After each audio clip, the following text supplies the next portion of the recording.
நாளைக்கு விடிய போகிற நாள் இந்த 3 ராசிக்காரர்களுக்கு பெரிய சோதனையான நாளாக அமையப்போகுது. ஆமாங்க, நீங்கள் நாளைக்கு காலையில் வீட்டை விட்டு கிளம்புறதுக்கு முன்னாடி இந்த ஒரு விஷயத்தை மட்டும் தெரிஞ்சுட்டு போங்க. இல்லைன்னா தேவையில்லாத சிக்கலில் மாட்டிக்குவீங்க. இந்த 3 ராசியில் உங்கள் ராசி இருக்கான்னு கீழே கமெண்டில் சொல்லுங்கள். அப்படியே நாளைக்கு உங்கள் ராசிக்கு என்ன பலன்னு தினமும் காலையில் தெரிஞ்சுக்க இப்போதே நம்ம சேனலை சப்ஸ்கிரைப் பண்ணி ஃபாலோ பண்ணிக்கோங்க. கும்பராசி, ஜென்மசனி.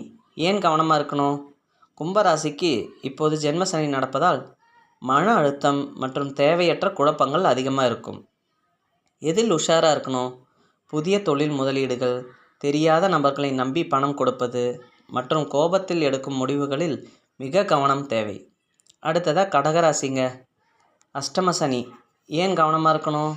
கடகராசிக்கு அதிபதியே சந்திரன் தான். இப்போது அஷ்டமசனி நடப்பதால் இவர்களுக்குத்தான் மன உளைச்சலும் தேவையற்ற வீண் படிகளும் அதிகம் வர வாய்ப்புள்ளது. இதில் உஷாராக இருக்கணும். வண்டி வாகனங்களில் செல்லும்போது கவனம் தேவை.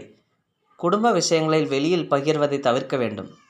ஆரோக்கியத்தில் அக்கறை அவசியம். அடுத்ததான் மீனராசிங்க.